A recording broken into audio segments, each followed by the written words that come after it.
With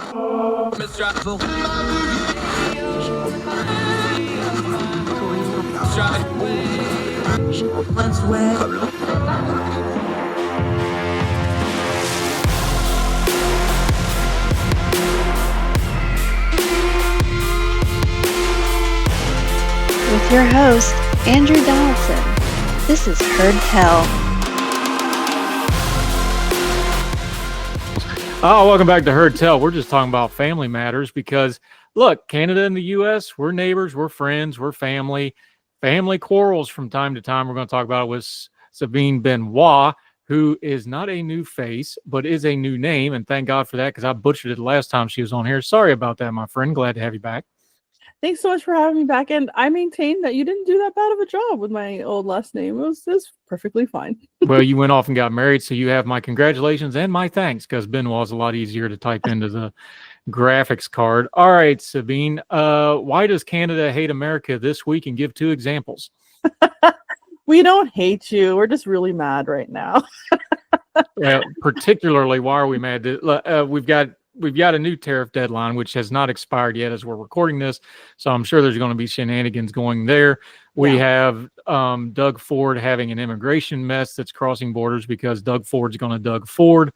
We have American, I'll just lay it on the table, America grifting media and their overseas allies inserting themselves into the Alberta mess. Let's just call that for what that is. Where do you want to start? I think tariffs is on everybody's mind. We're just a couple days, when we're recording this, we're a couple days from the August 1st tariff deadline.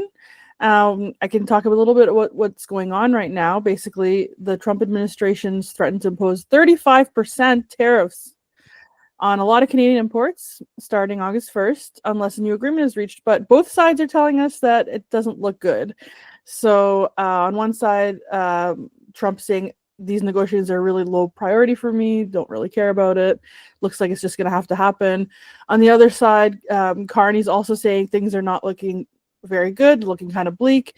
He wants an agreement that's fair to Canada, and that doesn't always work for the United States. A negotiation that doesn't include tariffs is not looking possible at the moment, I have to be honest. I have been advocating from the beginning that any negotiation has to end with no tariffs, and that's not going to happen, it doesn't seem. Canadian Minister Dominic LeBlanc is in Washington right now negotiating. He's the minister, and I'm going to tell you the title, his job title. It'll tell you a lot about what Canadian priorities are right now. He's the minister responsible for Canada-US trade, intergovernmental affairs, and One Canadian economy. And that's all about interprovincial trade.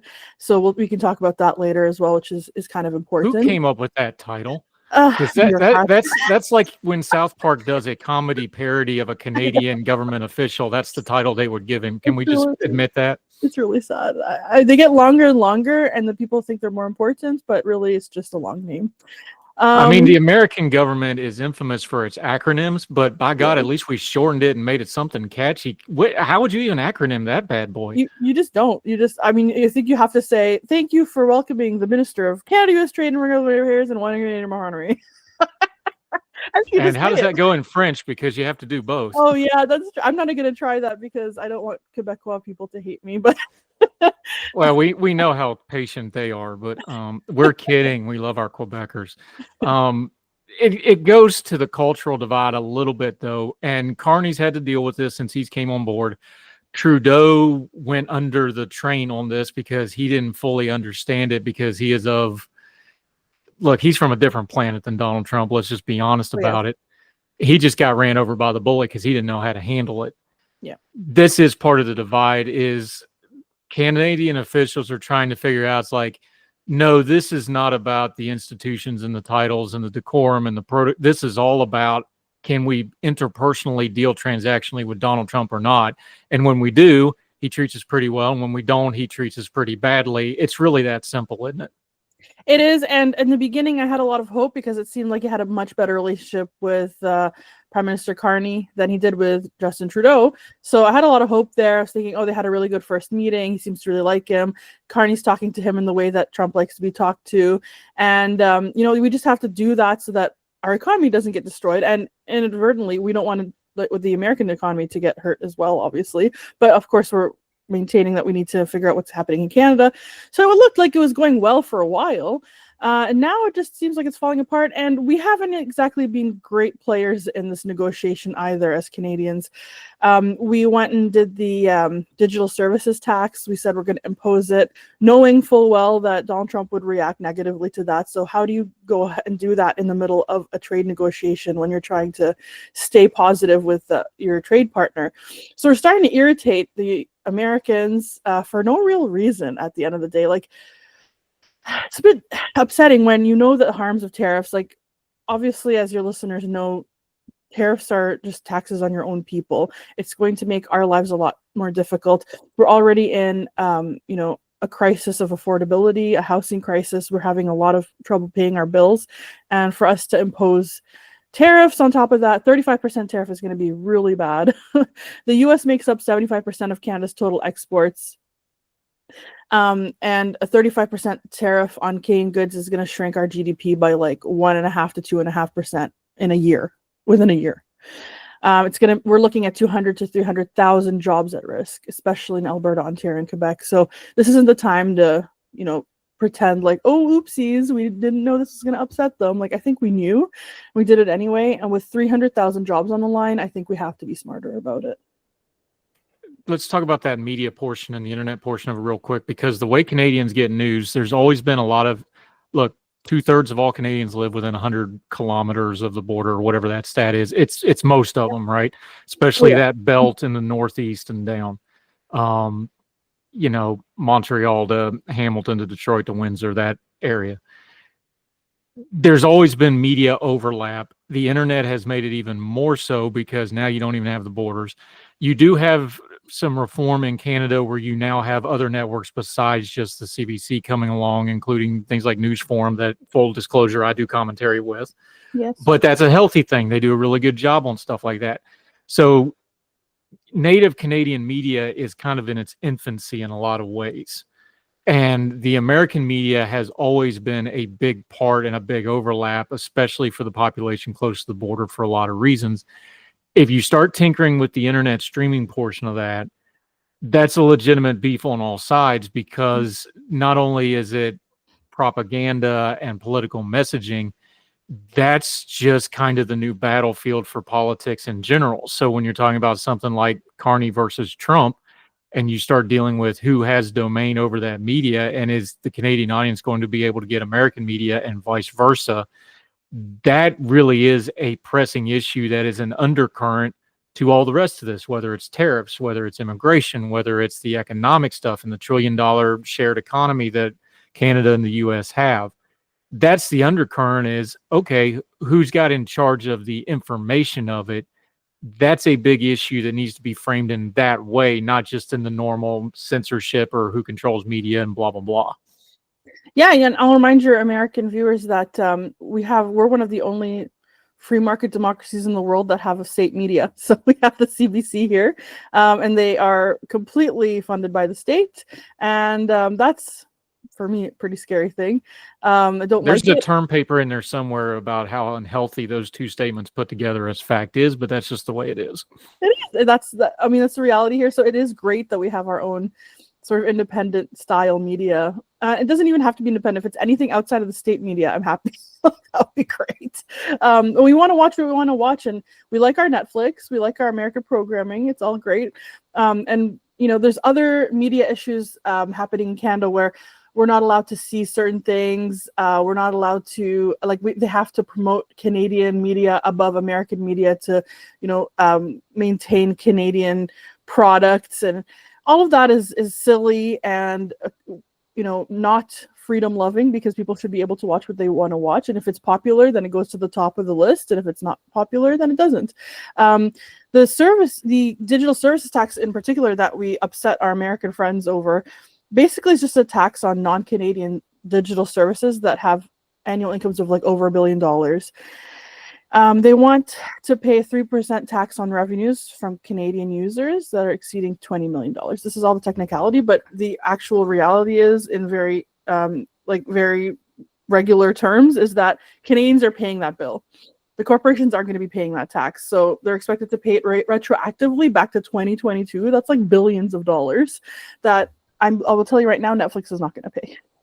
It's going to be me paying it. It's going to be everybody who watches Netflix. So if you're living through, as I said before, an affordability crisis right now, that's all you need is like $10 more on your monthly subscription. And that's what we really focused on. That's what we wanted to upset America over. I just don't understand it. So it's not like, yes, the United States is doing a lot wrong in this tariff argument, but we're also doing a lot wrong. And you know, I'm sure you've had people on here talk about supply management before, but that's one of the sticking points for the United States right now. They're upset about supply management, and I agree with the Americans being upset about supply management. I've been upset about supply management before Donald Trump was president. So I've been talking about it for years. And we are throwing away basically our economy to appease the lobbyists that lobby for supply management at this point.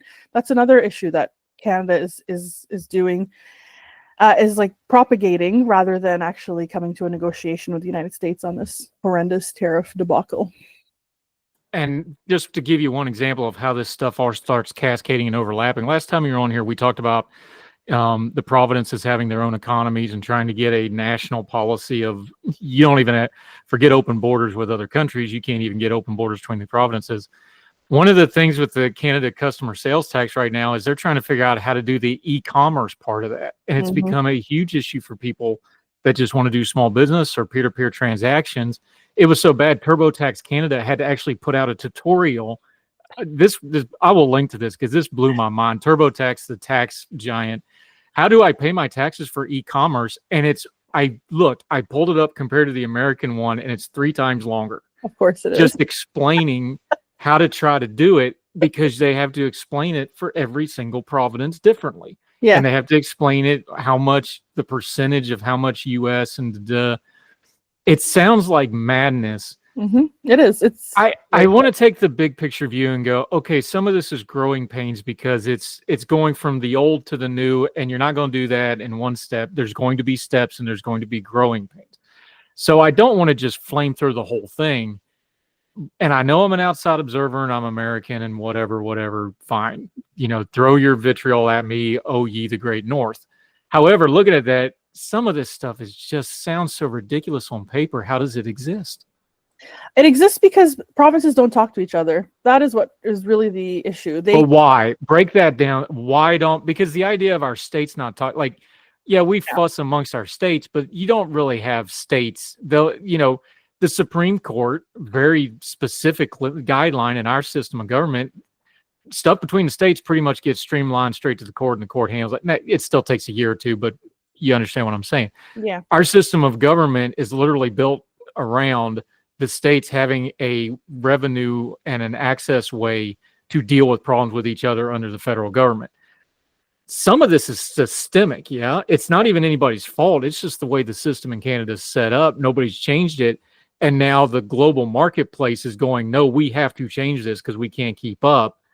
That's really the crisis there. It's not even really anybody's fault. It's just, we got to do something about this. Is that a fair way to lay it out without bashing too many people? No, I think that's fair. And, you know, our constitution does say that we should be working together at provinces on free trade between provinces. So it's there. It's should. I'm not a lawyer, but should is not a good legal term. Yeah. But the problem is that every province finds loopholes that serve their own interests. So each province has, like, one province is a farming province, one province does oil production, one province. So they find loopholes to make sure that their industries are protected. And that just hurts the entire country overall.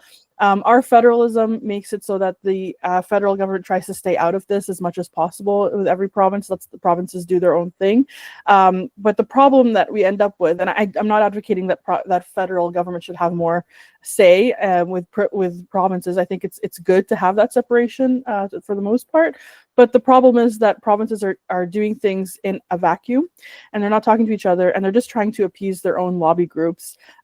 Because, as we know, politicians want to get elected. They don't actually look at the long term or the bigger picture. They just say, oh, this lobby group is going to get me a lot of votes, and if I do this, it's going to look really good, and it's going to make me look like I'm thinking like Saskatchewan first, Ontario first. All I care about is the is the prosperity of my province, without looking at the bigger, broader picture for the rest of Canada. But one good thing about this whole trade fiasco we're in, one silver lining, is that people are getting extremely serious about interprovincial trade, as we talked about last time. So, and there still are. It wasn't just a blip. I was worried it was a blip and then everybody would just forget about it. But we are moving forward with that. Things are happening. So that's nice. Yeah.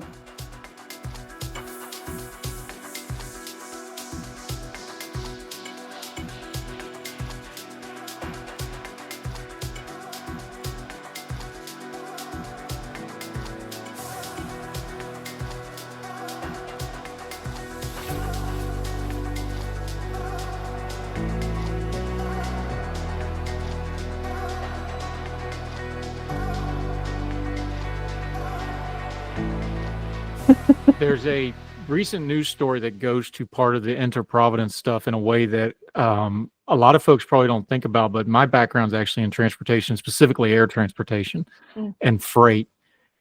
Y'all got a bit of an airport mess in Toronto going on, but it actually touches on part of this. Like, look, if you can't fly inside, Canada is a big freaking country geographically. There's not a lot of people, but you got a lot of landmass.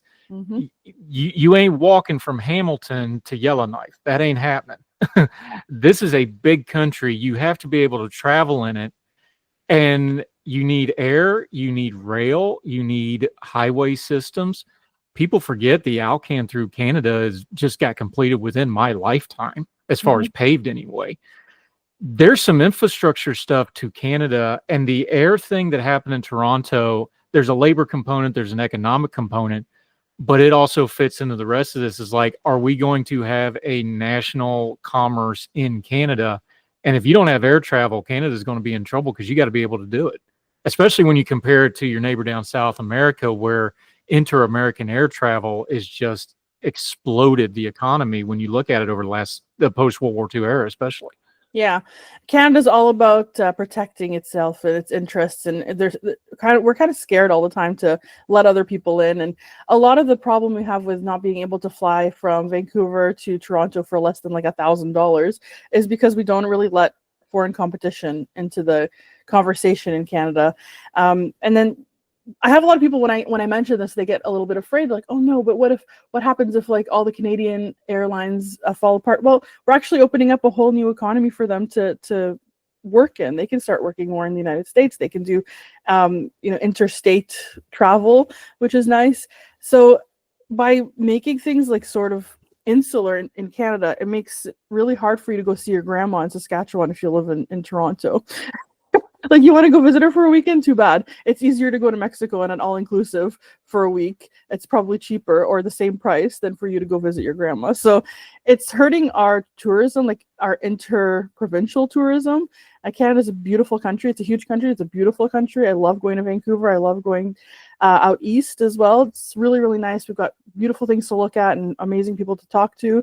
And we can't do it. Like, you talk to Canadians and like, where have you been? Oh, I've been to Cuba. I've been to Mexico. I've been to the United States. Have you ever been anywhere in Canada? No. Because we don't have the competition. We don't have the prices. It's really expensive.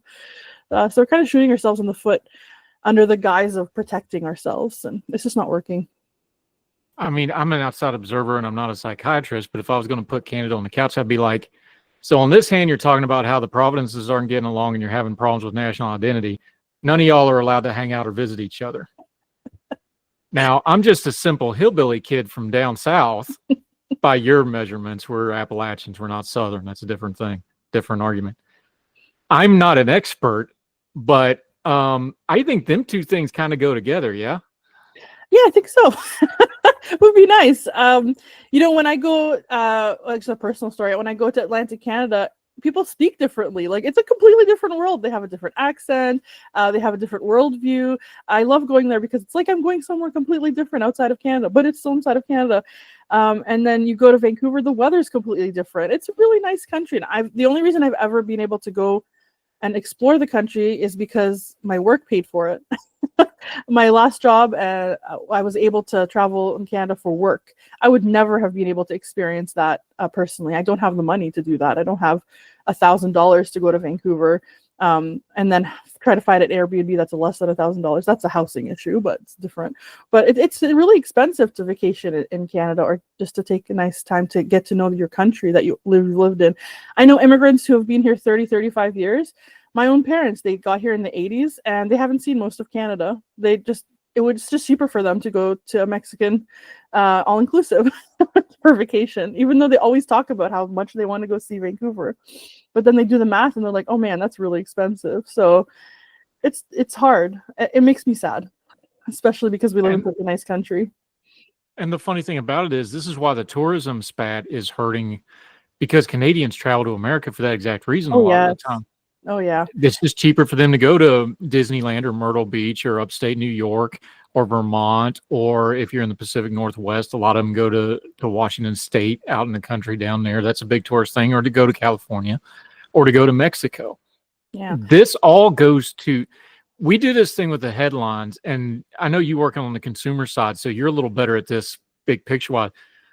We just grab the headlines and the policies and kind of slam that into the politics, and we forget these are people, and people make people decisions, and people make people decisions like, oh, well, Vancouver's beautiful, but I can go to Seattle cheaper, or Prince Edward Island is wonderful, but I can go to Myrtle Beach. Yeah. Not that those two things are even remotely like, I don't know why I said that, but just for example, these are the real world decisions that real world people make. And then sometimes we get caught up in the policies and the politics and we go, well, I don't understand why this is happening. Well, it's really simple. They're spending their money where they can spend and get the bang for their buck. They're going for convenience. They're going for that. If it was cheaper for them to go to the Yukon than it was to go to Colorado, they'd do it, but it's not. So they don't. It's true. I agree. Yeah, I mean, there's a lot of issues there. I think if we open up the foreign side of things, we let foreign investors in, we can expand our airlines, we can allow for more competition. That's the only way to get out of this. But convincing those in power, convincing policymakers to actually make those choices, they're not going to be immediately popular with Canadians. They're probably not going to explain it correctly. They're not going to make sure that they understand that they're going to be able to travel for less money. It's going to be like a sort of a Canada issue. I don't think it's going to be very popular, so I don't see it changing anytime soon, although I have written a lot about it. I try to get the message out there, but it's difficult. And, the organization I work for, the Consumer Choice Center, we do a lot on airports. Like we just released an airport index because we really care about consumers being able to have the best time and knowing before they go, like what airlines are available, what airports are better for them as consumers. So I naturally gravitate towards like what's best for me and my family and my friends and people that just want to travel. And it's not this. It's not this. So it'd be nice if that changed, but I don't see. I'm going to be a homer. I love your airport index when they first started doing that a while back. I love this thing because I'm a nav geek at heart. Yeah. And I literally lived on the Frankfurt airport because I was stationed at Rhein-Main back when the air base was on the other side. Now that's the Cargo City and Terminal C or whatever they're calling it these days. But they tore my house down, literally. It was a dump. They should have. You got Frankfurt too low. Can I pick on you a little bit? I'm biased. That's my second home in Europe. Frankfurt's an outstanding airport. But there's something to be said here. When you look at something like that list and you start looking at the locations on it, man, you got to go for a while before you get to North America. Yep. Like Atlanta's on there. LA. We got, LAX is 6th, Atlanta 17th, and then Toronto's 20th. But you got a lot of Dubai, you got a lot of Charles de Gaulle, you got a lot of Singapore and Bangkok. Tokyo's its own thing because the Japanese can just run anything like clockwork. I don't think they should have their own category for stuff like this. Trains and airports, they just do it better than everybody else, and we just need to admit it. Like, oh yeah, give them the legacy award, and then let's decide it amongst everybody else, right? Sure.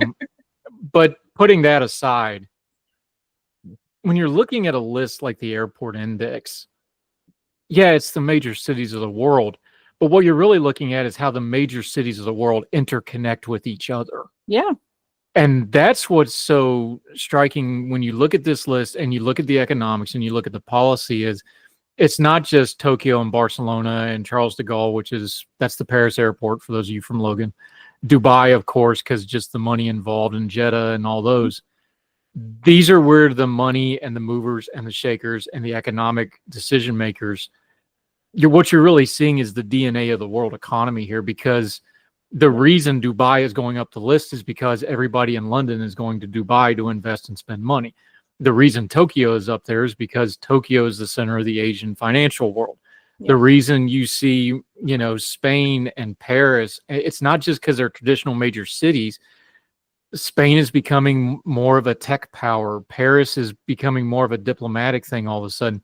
What you're really seeing with an airport index is the DNA of how the world's working. That's a really good way to put it. I think that's really true. We are looking at things that have to do with not just the economy and how it's working. It's just the ability for those airports to actually give customers and consumers the things that they actually want. For example, shops and restaurants. I know it sounds kind of not that important, but it actually really is important. The variety that you have. And when you're looking at places like, let's go with LAX, they've got close to 200 shops and restaurants. Sounds great. But then an airport like Tokyo has 400 and Singapore has 550. Like, it's a significant jump. It's not just a little bit more, it's a lot more. It's like double, more than double when it comes to Singapore. So things like that actually make a difference for a consumer that's stuck at an airport or have a lot of delays. It also affects the world economy. Like, if you're a business person and you want to fly out of, let's say, Toronto, you are delayed, you are there for the night because of the restrictions they have, the nighttime restrictions that they have imposed. So how can you be like a successful business person trying to go around and make deals and do all this business related stuff, and you can't even find another flight to get you somewhere when your flight gets canceled or delayed? Or when the Toronto Pearson Airport is shocked, I tell you, that there is snow in the winter. They don't know what to do. This is Toronto. There's going to be snow. There's going to be a snowstorm. And then they just freak out and say, oh, we don't have any spots. We could never have thought that this would happen. So you're just delayed for the next day or 2 days from now. I myself have been in that position where my airline told me, oh, well, too bad, you're leaving in 3 days. I'm like, where am I supposed to go? Like, I don't have a hotel for the next 3 days. You want me to just sit here? And I had to do the work myself to figure out an alternative route. And that's an airline's issue, not just, it's an airport issue, sorry, not an airline issue necessarily. So, when it comes to the economy, you're saying it shows the world economy, yes, and it also shows how much the business world is hindered. If you want to make the economy better, you're going to have to leave tomorrow to do that. So, rather than on some merchandise somewhere. Yeah. That's amazing. Sabine's joining us from Consumers Choice Center. She talks about Canada and North American policy. Let's talk about two international issues that, look, Canada is forever going to be tied to England and France. England because they're still technically a Commonwealth country. France because y'all speak a whole lot of French for reasons that we won't get into right now, but y'all like it, so, more go with you. The UK is now embroidered. We already talked about the tech stuff a little bit. The UK has absolutely embroiled themselves with this Online Safety Act.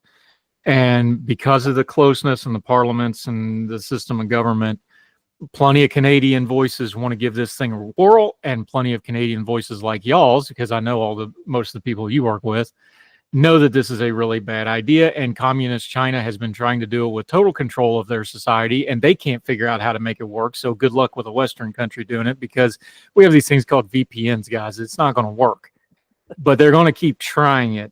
Yeah. I know the Canadian government is looking at this thing, and Carney's position has basically been, we've got more important things to worry about right now, unlike Keir Starmer, who's looking for anything to distract from the fact that it's not going well. Yes. But this is not going away, and people are going to keep talking about it. Does seeing the struggle and the backlash in the UK tamper it down in Canada, how they're viewing this issue? I don't think so. I think if you're somebody who wants to protect people in this way or protect children in this way, then you're going to have that opinion. If you think that freedom is important, even though you think children should be protected, which is our position, of course, we should have that protection for kids. We don't want them to land places that they shouldn't land on the internet. But when it comes to adults, it's very difficult for an organization like ours to say this is a good idea, because it's really clamping down on your privacy. It's taking your personal information. So if you're on that side of thinking maybe my personal information should not be collected by the government, that's going to be your position. I don't think it's really making that much of a splash in Canada, to be honest. There have always been advocates here for more safety on the internet, which means less privacy. And there's always been people like us who are saying, well, wait a second, this is not as good as you make it sound. And I think that's not going to change anytime soon, honestly.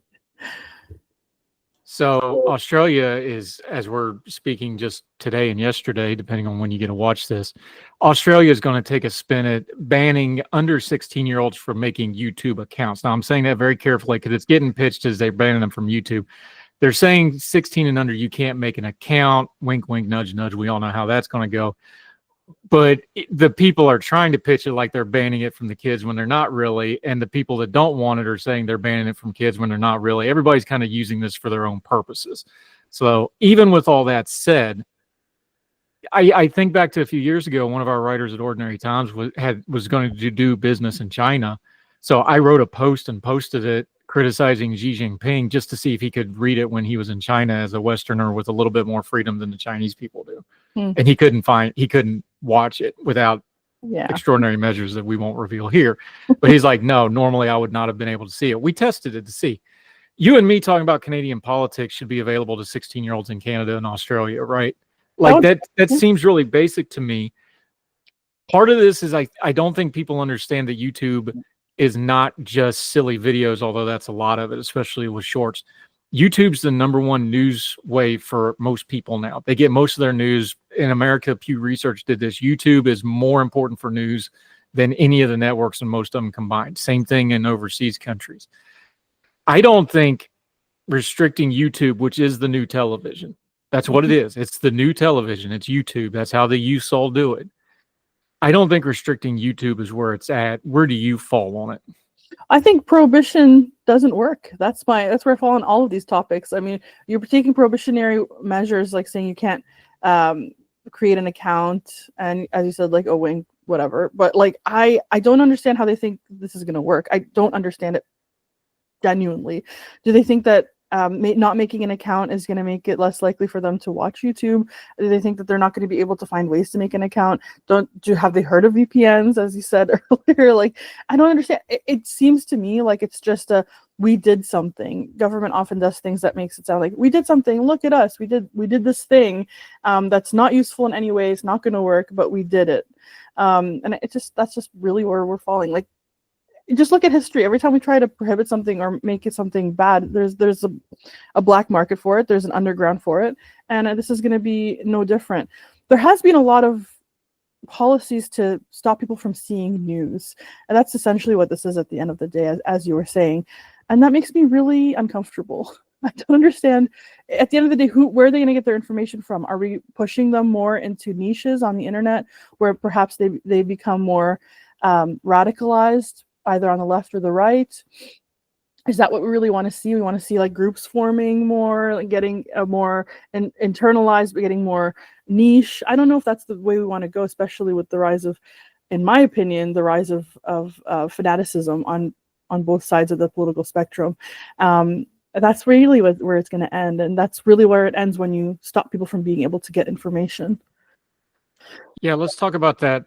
Traditionally, Canada hasn't had a huge problem with radicalism, although there's been incidences over the years. You can pick plenty of things.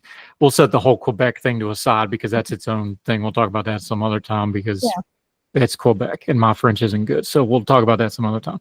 But broadly speaking, separatism and nationalism and the things that a lot of countries, Canada dealing with that, this is a very new thing. And we saw what happened with the trucker protest, and we just had the conviction with the leadership of that.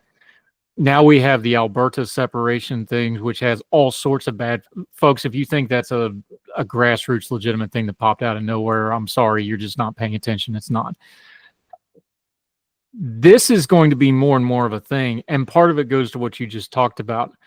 When you have a little bit of a lag in national identity. And I know there was the rally around the flag moment around Donald Trump, but that you can't build a national identity around Donald Trump. When you have these issues and you have these divides between the provinces, inevitably this is what's going to start happening. And you're going to have these siloed radical people Canada has a different system, though, because you have a parliamentary system and you have a different media system because you have state-run media and more restrictions. What do you do about trying to find a healthy patriotism without it going into the darker parts of nationalism that history tells us goes to some really bad places in a big hurry and brings all kinds of bad with it? Yeah, I think that's a great question, and I think we've seen recently with the rally around the flag, as you called it earlier, that people are actually coming together from the left and the right, saying like, this is not right. And what makes me really happy is people are realizing that free trade is a good thing. This is nice too. It isn't just rallying on the flag. It's like Canadian free trade is actually a good thing. It makes us more prosperous. Well, gee, that's nice to be hearing more and more these days. But it is happening because people are upset that Canada's being, ignored or looked at negatively. So I think that I don't want it to be a rally around the flag thing. I would prefer that this isn't happening at all, to be honest with you.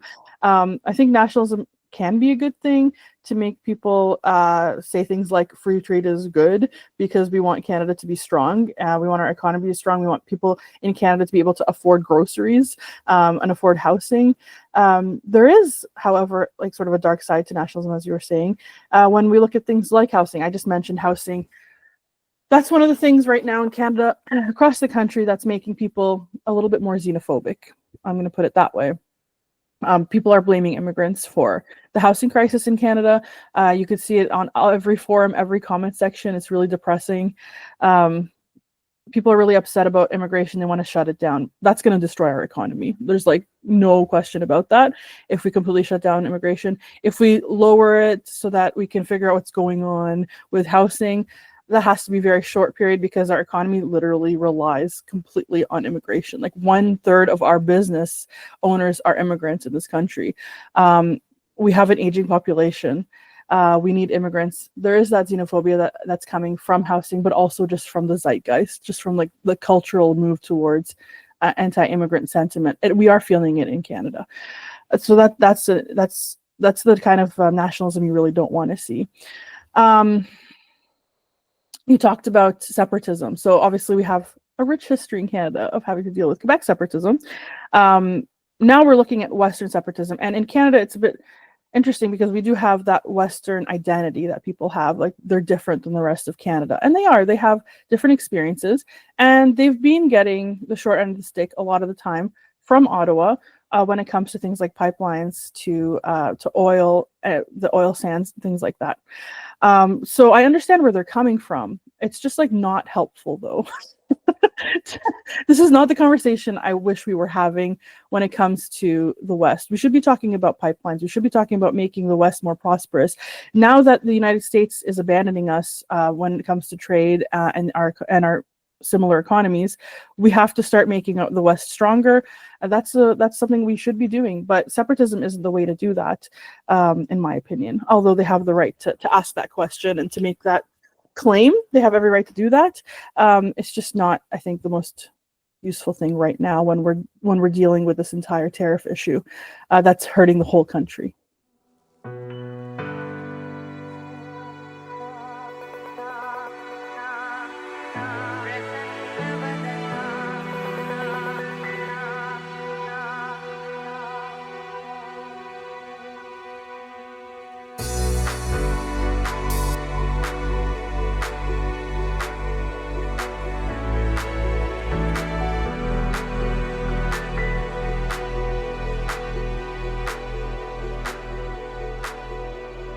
And part of what happened there is, and not to condone it, but we got to back up and walk through what actually happened, though.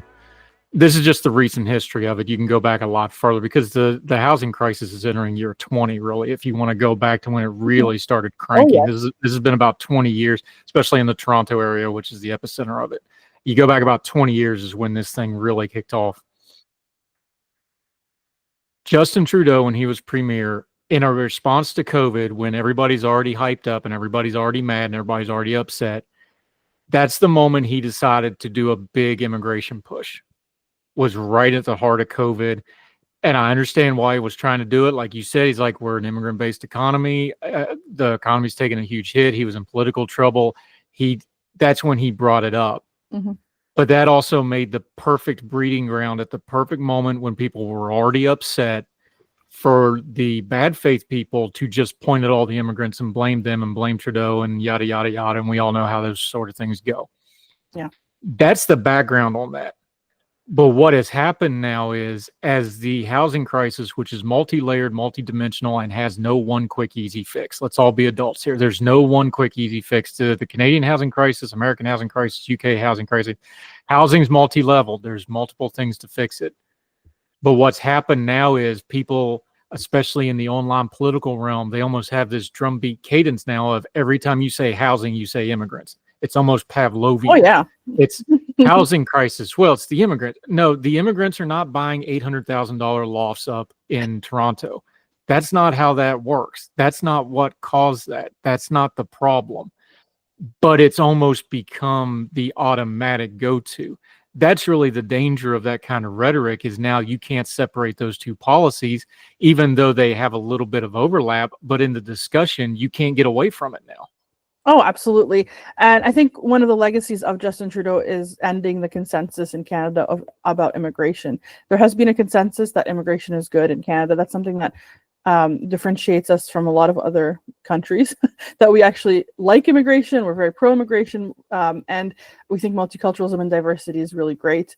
And then all of a sudden we don't anymore, because we can't afford our groceries, we can't afford to move, we want to grow our families, and we're not able to find a home to be able to do that. So your life plans are on hold.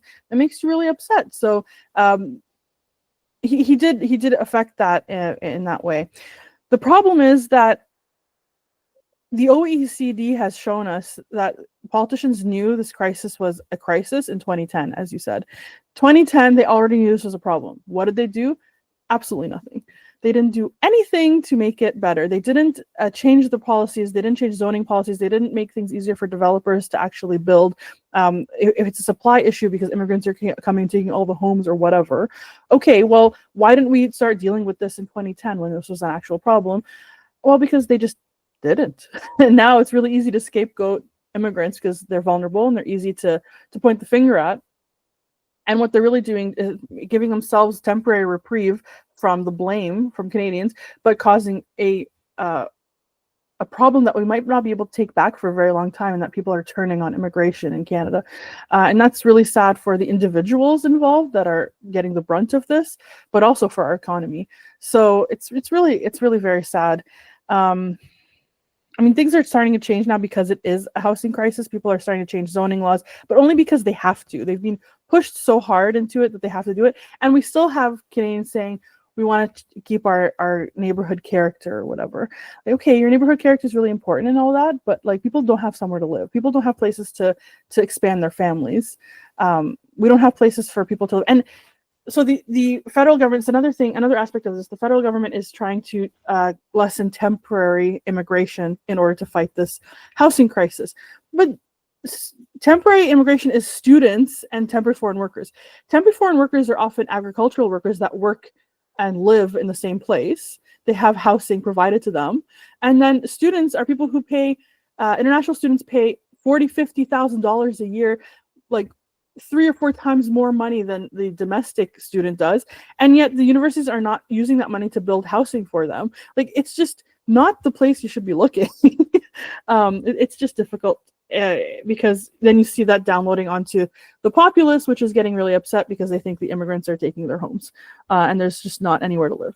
But there isn't anywhere to live. They have the point. I take the point. We need more supply. But and this brings our conversation full circle, though, is because one of the economic realities of Canada, especially in places like Toronto, Vancouver, Calgary, the built-up cities, places that already are a little bit more international, have international money, whether it's because of tourism or commerce or oil. If you're out west, that's kind of the natural gas, the natural resources out west is part of that character you're talking about. Mm-hmm. That's part of the problem is Canada, because it's a country of 30 million odd people, there's no way you're going to have massive building without foreign investment. Yeah. But foreign investment is a very sticky issue. And all this comes back to full circle again of Canada trying to decide what it wants to be as a country of, okay, are we going to have this foreign investment But do we really want China coming in and spending a lot of infrastructure money because we know that has problems? Do we want European money? Do we want American money? Because your friend of mine, David Clement, he told me years ago when I first started doing Canadian studies, like, remember, the first principle of Canadian politics is don't be America. That's the number one rule. Are we going to have American investment? Because that's the natural partnership for a lot of this stuff. That's one of those fundamental issues. And I've been doing Canadian meat for a while. Boy, they don't like to talk about that subject. But kind of like immigration, if you're going to have a welfare state, you got to have immigration to have enough people to pay for the welfare state. That's just the math of it. If you're going to have massive housing and infrastructure improvement projects, you're going to have foreign investment and public partner partnerships. And it's not only that they're not doing it. My Canadian friends, policy-wise, they don't like talking about it. And maybe it's just because I'm an American and I'm an outsider, and that's fair. They don't even like discussing it, let alone trying to do it. It seems like that's almost a mental block on some of this. Is that fair, or is that out of bounds? Oh, absolutely. It's not just because you're an American. This is just something people don't talk about. And it goes back to, we talked about this earlier in the conversation about how insular Canada really is, sadly, that we are all about, like with the airlines, we don't like foreign investment, just like we don't like foreign investment and housing. And then 10 years later, we're like, what happened? How could we possibly be in this crisis, this housing crisis? We could never have seen it happen. There were no solutions whatsoever. Well, that's not true. We've been saying for 10 years that this might be a good solution. This sense of insularness is really, I don't even know if that's a word. The sense of being so insular is really shooting ourselves in the foot in so many different industries. And making life so much harder and so much more expensive for Canadians. And then we say, oh, how could we be in an affordability crisis? Well, there's a lot of good reasons, and that's one of them. When you were last on the program, I went and looked when we did all the clips for YouTube and all that.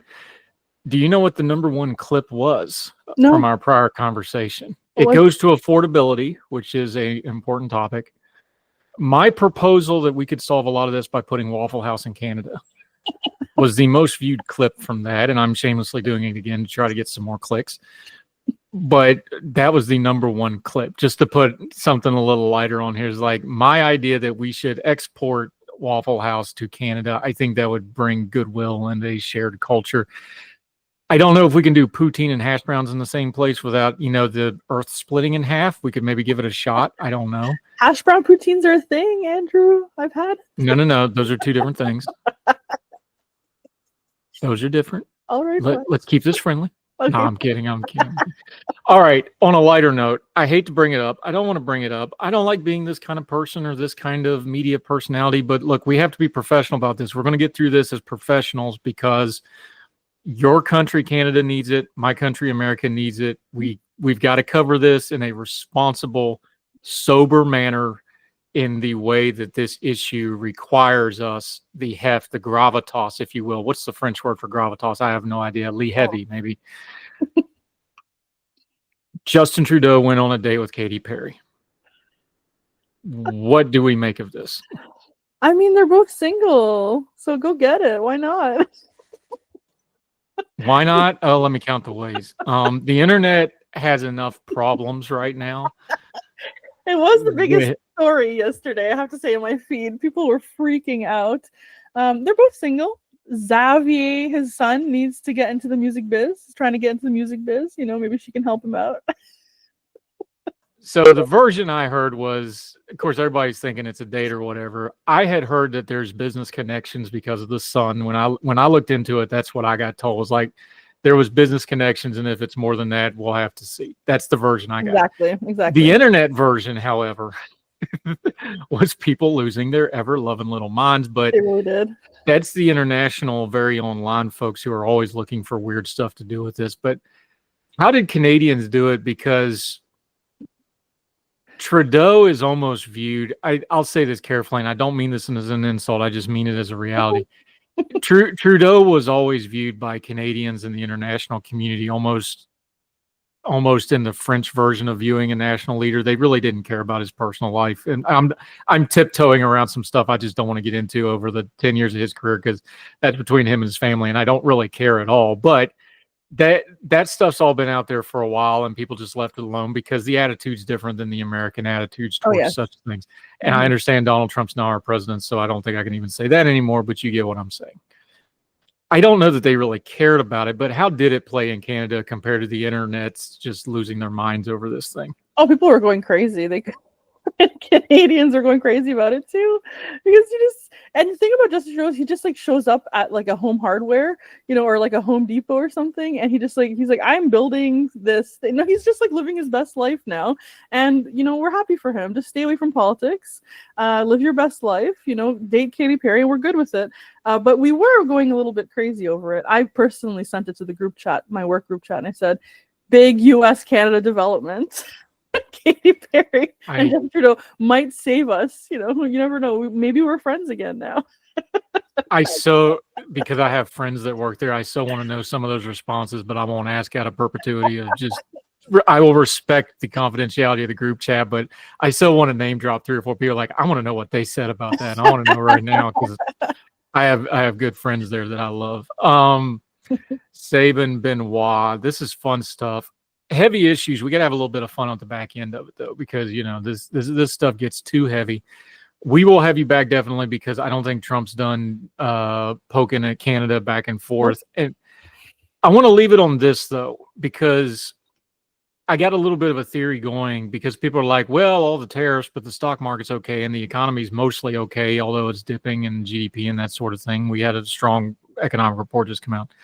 I got a bit of a theory I want to run by you, though, is I think both Canadians and Americans in the world, though, I do think there's a little bit of sobriety with the Donald Trump and the tariff stuff of it's bad and it's chaos. But one of the reasons I don't think it's biting the way the economists thought it might, and some of the pundits did, and I'm one of them, I've been wrong, and I'm glad I was, because we don't need economic trouble. Yes. I think there's a good hard strand under this of it's Trump and he's going to change it in 6 weeks to 3 months anyway, so let's not overreact. I think that's a very real thing with some of this. So even like this August deadline that's coming up as we're recording this, it's not the freak out that we saw back in February and March, because I think people are like, yeah, he'll do this again in October. Yeah. When the fiscal year changes. I think there's a strand of that, and it's unfortunate that that's where we're at, but it may be the least bad option going, and that may be why some of this has been defying expectations. Do you think I'm off base? No, I mean, I don't personally. I mean, I look at this stuff every day. It's my job to know what's going on. And I can tell you, I don't know what's going to happen August 1st. I don't have any indication. This isn't business as usual in politics. It hasn't been for a long time. So it's true that we don't know what's going to happen. And it's true that it might be the thing affecting the economy. The American economy is also pretty diverse, right? So like Canada makes up a lot of that economy, but they have diversified their economy. So it is not going to hurt them as much as perhaps it might Canada, but it is still going to hurt the economy, and that's always a bad thing. But we'll see what happens August 1st. I can't tell you. It might end up being that there's a 35% tariff on everything except for the Kuzma stuff. It could be that there's no tariffs. It could be that there's even more than 35%. I don't know. Or maybe they're going to extend the date again, because they seem to do that a lot. So the August 1st date will be now August 15 or something. I don't know. We'll see. And I'd love to come back and talk to you about it post August 1st. Yeah, we'll definitely have you back. But I think what you just said is important is, I've written this before just as a funny line, but it's actually true. Is like the most amazing thing of the American economy is we can't screw it up even when we're trying really hard to do it. Like overall, like it has its dips, 2008 and that kind of really ugly stuff, post 9/11, which was nobody's fault. It just is what it is. The amazing thing about the American economy, it's almost like the more you screw with it, it shows how resilient it is. No matter how stupid our leadership is, it just keeps chugging along. And whether it's, 3% up or 1% up or whatever, that affects people. I don't mean to be flippant about it, but the post-World War II American economy is just one of the most remarkable things in all of world history. And even when we try to screw it up, it just seems to find a way. And it's really remarkable. I'm not an economist, but I took enough economy classes that when you look historically, it really is amazing. You're right. But I wouldn't play too much with tariffs, because it really does affect the poorest in society the most in the United States and in Canada. So if we could not test that theory with tariffs anymore, that would be great. it goes to the most important part of all this, and I'll keep saying it because I want to get it in people's heads. The second worst thing you can do for the economy is have bad economic policy. Exactly. The most worst thing you can ever do is to have uncertainty.